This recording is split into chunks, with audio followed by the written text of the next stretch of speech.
all over YouTube, I see small businesses share how they make their products, and I do love watching their content. But as a production engineer and operations consultant, I also love to judge them a little bit. Well, not in a super judgy way, but I love to think about ways they could improve their production. So I thought it would be fun to review some of them in a video and give my perspective of what I would change about their setup and why. I picked 3 amazing small businesses to review today.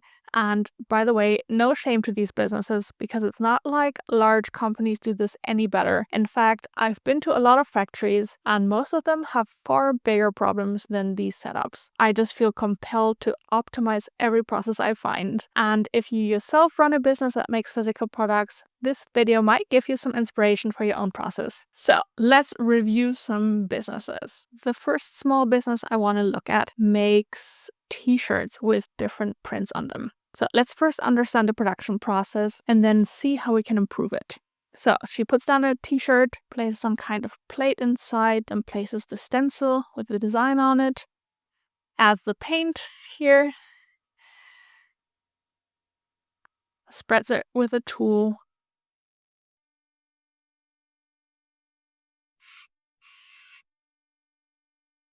and then she removes the stencil, and then she goes ahead and dries the paint with this sort of dryer device. Okay, so immediately, okay, she has some cute decor, but immediately I'm thinking this space looks a little cramped. Like, please remove the decor from your workspace and put it somewhere where it's not blocking your workspace. Like, you can have the decor, but just not on the table. Because if you have to work with a tight space, things take longer and you make more mistakes because you have to do unnecessary precision work to navigate this tight space. Sure, here it's just like putting down the t-shirt and maybe putting down your tools and paint, but if you want to scale this at some point, you want to be aware of not adding any unnecessary precision work. Okay, but otherwise I actually really like this production process. It looks like you're finishing off one full t-shirt at a time, which is great because it means you only need to move each t-shirt once. And it does seem like when I go to, so here earlier, she was cleaning the tools and she was off camera to do that. So I assume it's further away. So this is something you could think about. Like, is there a way you can clean those tools closer to the workspace or in the workspace with, I don't know, a bucket or something? So that would be something I think about if these times become significant because you're trying to scale. And same with like the stencil and tools and everything that she's putting away. Like here, she's putting this away somewhere. Not sure where she's putting it. But what would be ideal, I think, is if she had some kind of like storage racks, shelving, something at the back wall here where she can just like place the stencil in between, or she can place the tools in between and even have the paint right there. So when she switches between different paint colors, she doesn't have to go somewhere else to get it. Like, these are basically my small remarks to this process, which already looks pretty good. Okay, but there's one part of the process that I later saw I want to put your attention to. So she makes all these t-shirts here. So after she printed these t-shirts, she's actually heat pressing them. So she's using this machine to heat press them, and I should have probably done this in full screen. Whoops. Okay, full screen now. Yeah. So she heat presses these t-shirts, and over here you see 45S. I googled and it does mean 45 seconds. Basically, she's waiting 45 seconds while the heat press is pressing the t-shirt. We don't see that waiting time because she cut it out of the video, but that's quite a bit of waiting. Like 45 seconds is a long time. I mean, if you think about when you're waiting for your microwave to finish, every second is a long time. Yeah, 45 seconds, like in a running production, that's a huge amount of time to wait. So here's what I would do if you want to optimize I would rearrange the setup a little bit, and actually the whole process, where you put the heat press somewhere close by to this workspace, and then like basically reorganizing the tasks that you're doing something without waiting time. So you would be starting the heat press with the t-shirt that you just printed, and then you go back to your workspace and start the next t-shirt.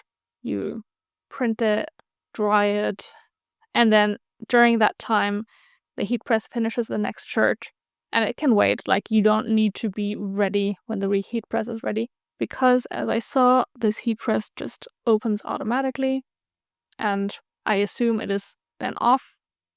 So I think it's not a problem to have it wait. So since she was timing herself, we know that it takes her like almost 2 minutes to finish a t-shirt.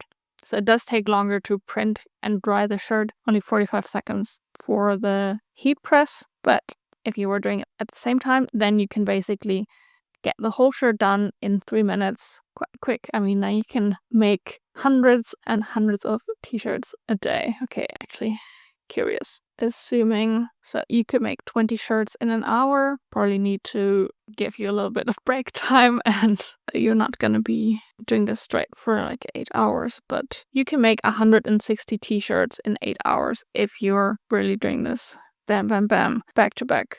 And then, yeah, you probably want to have some time off, but you know, you can make 100 t-shirts in a day, 100 plus. Okay, anyway, I think this is a great setup already, and these tweaks could allow you to make hundreds and hundreds more cute t-shirts.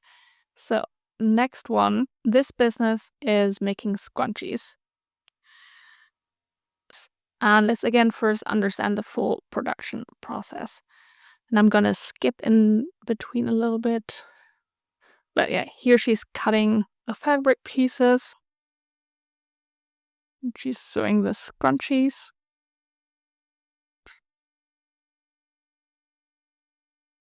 Then here it looks like she's kind of cleaning them up with this clipper. And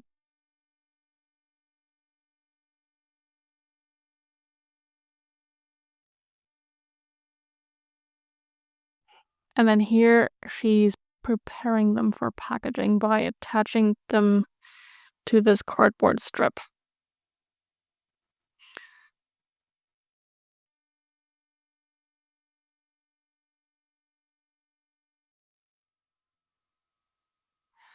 And just before we finish the process, I mean, you already noticed like she kind of repositioned things, but with these processes, you really want to make sure that everything is set up super easy to reach and in a logical way. Like, you know, what hand are you going to have the scrunchie in? What hand are you going to have the cardboard in?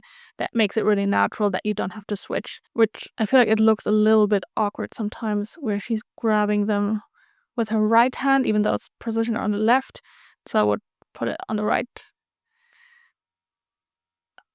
Yeah.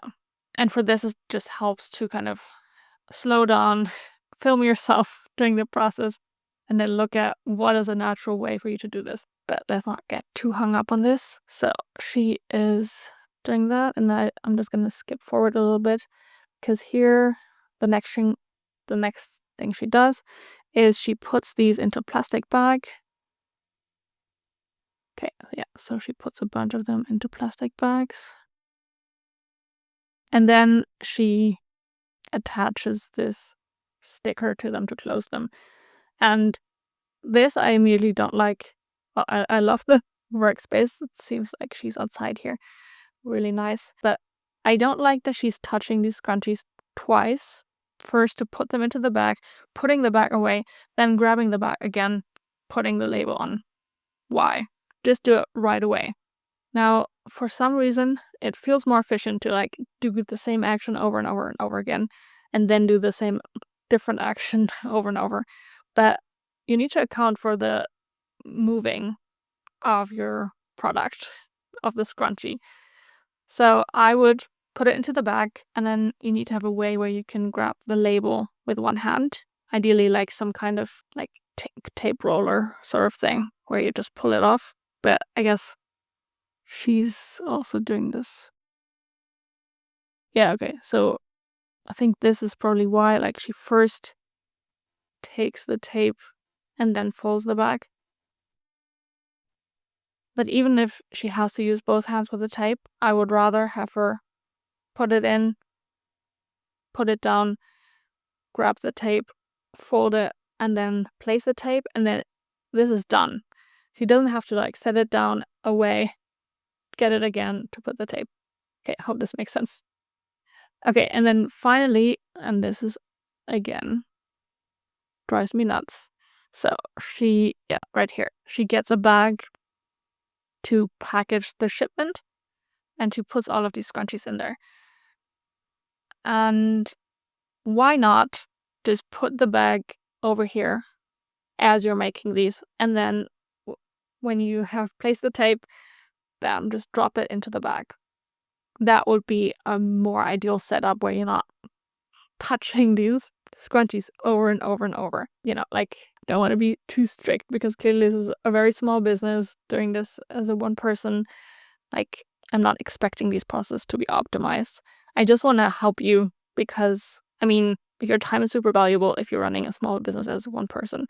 So you want to have access to the same optimization that big factories who have a lot more people do. So that's why I'm doing this. I'm not like trying to shame her for not having this optimized. I really hope that's not how it's coming across. And by the way, like I mentioned earlier that a lot of big factories struggle with the same thing, and that is very typical of batch production, which a lot of factories use, which is kind of making things in batches, like she is here, where, you know, she's not making one scrunchie from start to finish. She is making like cutting a lot of strips, then she's sewing a lot of them, then she's packing a lot of them, or even first putting them into the bag, then taping a lot of them, and then putting them all into bags. So she's batch producing these in batches of, I don't know how many these are, but maybe like 30 pieces at once. The reason companies do that is because they want to avoid picking up a tool twice or a material or something. Like, for example, here where she's cleaning up the scrunchie with this tool. So like, well, I don't want to have to like pick this up all the time because I'm doing one scrunchie at a time. Like, I'm sewing it, then clipping it. I need to pick up the clipper. Then over here, I need to pick up a cardboard and whatever that's called, puncher. I don't know. Sorry. You know, the thing to attach it. But the other waste that we often somehow don't recognize, it's super natural to do this. I don't know why, but it is a big waste, is picking up the product over and over and over. So, you know, if we just, let's go through the process again. If we just count, maybe take out the sewing. But so she's cleaning them up. So she's picking them up, placing them down once. Then next step, she is attaching them to this cardboard. So picking them up again, putting them down again. Then here she's placing them into a bag. So she's picking up, putting them down. And then she's putting on the tape. So she's picking them up, putting them down again. And then she's putting them into the bag. So that's 5 times that she's picking up and placing these scrunchies, when I think, like, I would just do all of those things in one. Clean up the scrunchie, attach it to cardboard, put it in a bag, tape it, bam, drop it in a bag. And so, like, I'm not saying you should do all of this at once. I would probably start with just combining 2 steps that are very easy and natural to combine, like placing it in the plastic bag and then putting on the tape, dropping it in the paper bag. That's probably what I would start with. And then over time, you can see if you can integrate more parts of the earlier process into one continuous flow. Maybe at some point, even the sewing machine, maybe not. You have to kind of try out how well it works. But for these kind of assembly steps, I think it's quite easy to do them in a flow rather than super separate steps. And if we do this, this also gives us a lot more flexibility in how many scrunchies we produce at once without harming efficiency. Because here, you know, if she's not making a bunch of them in one batch, then this process is not as efficient. Whereas if we had one continuous flow and we were optimizing that, then you can really make one scrunchie at a time. And so if only one person orders a scrunchie, you can just make one. If 15 people order one, you can make 15. If 7 order one, you can make 7. And it won't really hurt your productivity. All right, so we have found the optimal scrunchie production process. Let's move on to the third small business. And now we're making candles. This seems to be, by the way, a super successful small business based on the huge volumes of candles that she's making. It's selling candles, I think also some other products like diffusers or something, but we're going to look at candles. The production process, or like the setup, is quite similar to the scrunchie business we just looked at, and it's a great example of some of the growing pains you might experience when you scale your production without optimizing your production methods. I really enjoy watching this channel. It honestly makes me want to start my own candle business. I just want to caution you from simply copying some of these production methods if you are making your own candles or whatever. They look great on camera, and I think that's maybe also why she's not always doing a more optimal process. It looks nice to have all these candles in view all at once, but some of these are not the most efficient way to make it. But let's go through the production process for candles. So here she's preparing these glasses to make candles in, and she's placing tape to the back of them. I think it's like tape that says something like caution, whatever. Maybe this is a requirement for candles, that they have some kind of safety label. And yeah, so this is what I want to point out immediately. Before, she was attaching these labels in when it was still in the box, but it looks like these glasses she actually took out of the box, and now she is picking them up again to place these labels. So it seems there's no standard process there. So yeah, I would implement a standard process where you always do this when the glasses are still in the box, so that you never end up double picking up these, because maybe she forgot or something. She forgot to put on these labels and realized, oh, I still need to do that. Probably what happened. Okay, so now the next part is to clean the glasses, like prepare them for the candle wax with rubbing alcohol. And gosh, how are you keeping track of which glasses you already cleaned? Like, this is a huge mess. Like, it looks great for the camera, but my god, this is a nightmare of a setup. And like, how are you reaching those in the back? That's what we didn't see. I want to point out here is they were in the box, right? So at least for these, they're in the box. And then now they're all on this table ready to be cleaned. So she had to place them all there. What I would do is, as I'm grabbing them from the box, I would have the stick with the rubbing alcohol in my hand, grab it out of the box, clean it, place it down. Grab it, clean it, place it down. So you're using that motion that you anyway did already. And then you also know that you cleaned each glass because you're cleaning them every time you're taking them out of the box. You cannot lose track of which glass you already cleaned. Okay, so that's my immediate thought looking at this. My god. Okay, now next let's look at, okay, coming up. Okay, so now she's placing the wicks inside of the glasses with this contraption.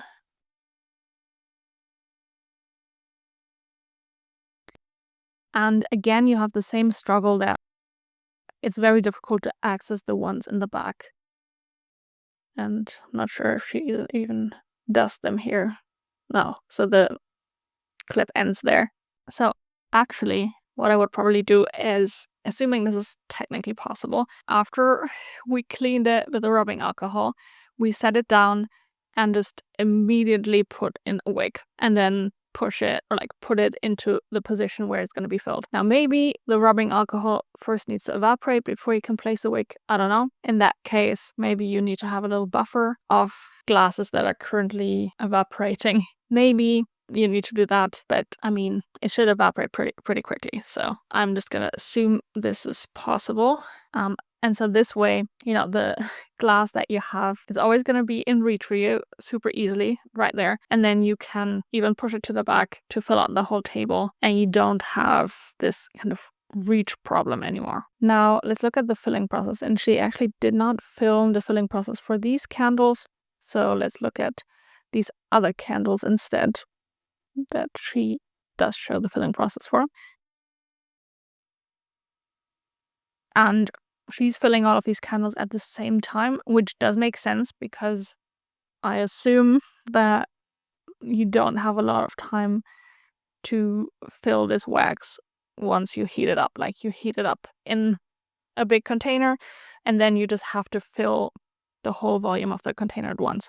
So here you have a process where you start out with individual products and now they have to become one big batch, which doesn't mean we have to batch throughout the whole process. Yeah. And okay, and here now, yeah, we can see this now. So she filled all of these candles, but she actually did not fill these candles there in the back. Those are empty. I don't know if she had planned to fill them and she just ran out of wax, in which case I would try to calculate how much wax or how many candles the wax makes that you make, because you have, I don't know, at least 10 candle containers taking up valuable space that make it more difficult to move around and that you already prepared even though you're now not using them. So I would calculate it. Or yeah, maybe you did this on purpose. You were like, well, I'm just gonna prepare a bunch of them. Again, I would try to prepare only the ones that you need and preparing them one at a time rather than like doing all the rubbing alcohol stuff and then all the wicks at once, because it's just so difficult to reach and you end up wasting a lot of time through reaching over. But this is another waste we typically don't feel. Like, it doesn't feel like a waste. Still feels productive if you're reaching out to all these candles, even though it's less productive than it could be. I also wonder if this layout is the best because it's all like one huge sort of square round thing where a lot of candles are difficult to reach. Like, I would probably make a table that's less wide and very long so that you maybe have 2 or 3 rows of candles instead of, what is this, 7 rows of candles. Like, maybe just 2 or 3, and then you put them into a long row and you walk alongside it, and that makes it very easy to reach all the candles. That would be my suggestion for the layout here. Okay, and then here she is clipping all of these wicks.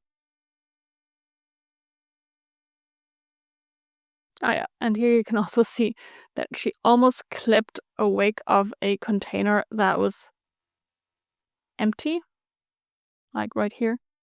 So having random containers on there that you're not filling also can lead to production mistakes. So I would just advise to only have the things that you're working on at the time in your space.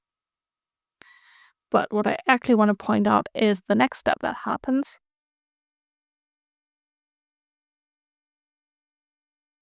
So, okay, yeah, she's collecting all of these holders, and she has to reach quite far for them. Okay, she's throwing away the wicks. And now she's placing lids on all of the candles. Okay.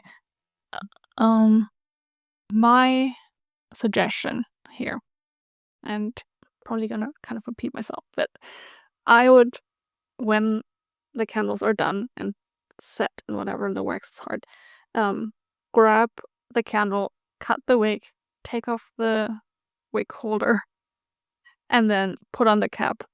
Bam, done. And now you can directly put it into its final packaging, whatever that is, rather than doing it like all the steps for every single candle. Because another thing that means is you are having so many work in progress parts all the time. All of these parts, until you're done with all of them, they're all work in progress. Work in progress means you invested time and money into them, the material, your labor, but they're not ready to sell yet. Whereas if you have your candles that are, you poured the wax is hardened, and you just finish them one by one, you completely finish them, you can directly sell them. You don't have to finish all the candles first to be able to sell even one candle. You can sell one candle as soon as you just prepped one of them. Yeah, so that is another point, but also you're just picking up these candles or reaching over to them so many times rather than just once. Also, I believe that she's just placing the lids here. Like, they don't look closed, right? So it looks like she's first placing it, and then later she has to come in and actually press it down. Why? Why not do that in one step? Okay, and now she's putting labels onto these. Yeah, see here, when, after you have put the cap onto it, you need to put it somewhere, right? So you might as well put the sticker on the bottom and then put it somewhere. Now, I know we have to arrange the workspace in a way where we have easy access to the caps, we have easy access to the stickers, and also to the clipping tool, and somewhere to put I'm gonna call it the wick holder. Yeah, we do need some optimization in how we reach those things, those materials and tools. But if we have that, or even if we first have that goal because we're processing them one by one, then we can really get to optimizing our production. Because how do you optimize this if you just leave it like this? You can't. You can't really optimize this. It's just a huge mess. So, yeah, that's what I would do. And now this is not the complete end of the process. So I actually found another video that shows this part of the process for different types of candles again, but you get the idea. I just wanted to kind of really look at the whole process. So yeah, it's the same business, just different video. And this part is the packaging. It looks like she has all of these candles in her studio where she's storing them, and it looks great, but I actually want to ask why. Like, is this just for looking good? Because in order for these candles to end up in these shelves, what she had to do is, after she, closed the lid, whatever, she probably put them onto something, and then she placed these candles one by one onto these shelves because there's no pallet or anything under them. She had to move all the candles individually into the shelf. And then once someone buys them or she ships them out, she again has to take them out of the shelf individually, put them in a box. That's a lot of unnecessary transport and picking up and placing down of candles. And let's look at the packaging process before jumping to how we can optimize it. So she's printing some labels here. And then, I do like these rolls. They look very nice. Okay, and now she's preparing the boxes by putting these stickers on all of the boxes.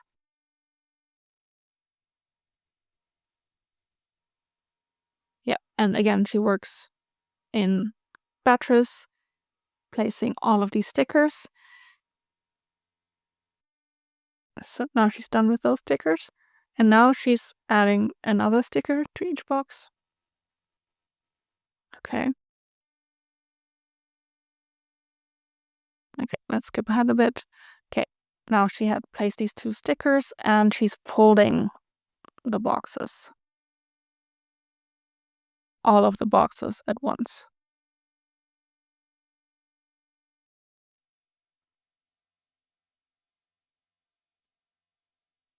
More boxes.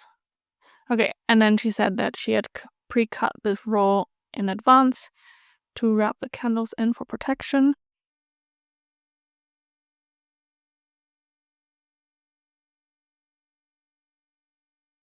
So she wraps the candles.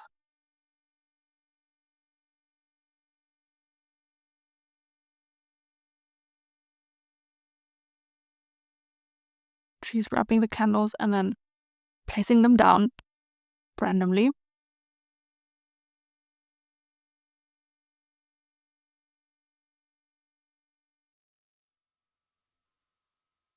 Okay, so she has all of these candles wrapped.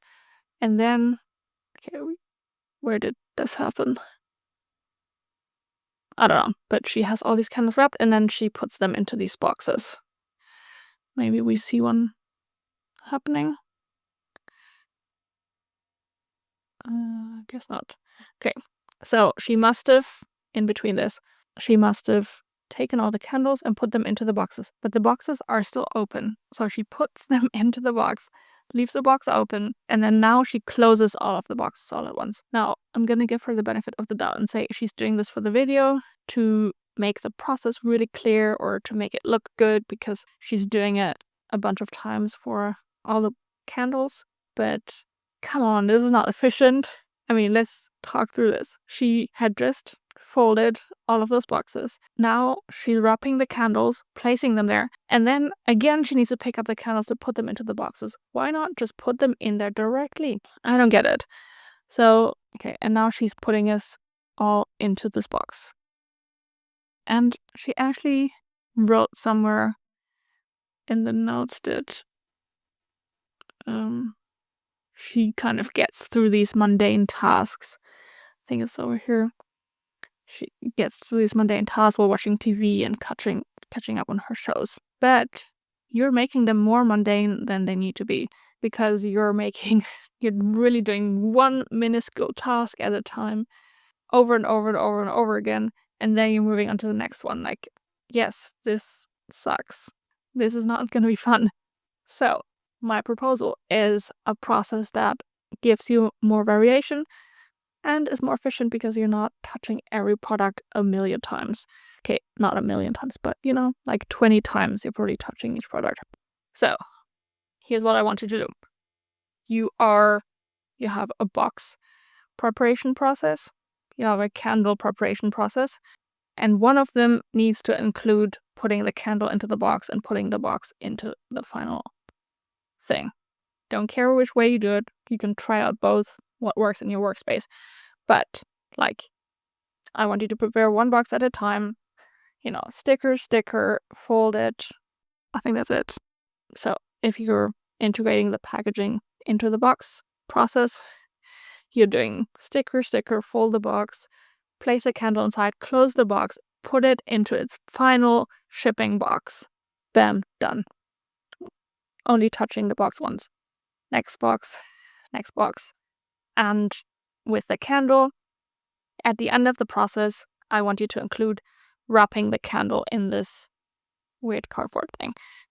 So you are, cutting the wick, removing the wick holder, placing the lid, closing it, wrapping the candle in its protective cardboard, and then either that's the end of the process, or if you want to separate the box preparation process, now you're putting it directly into one of the prepared boxes.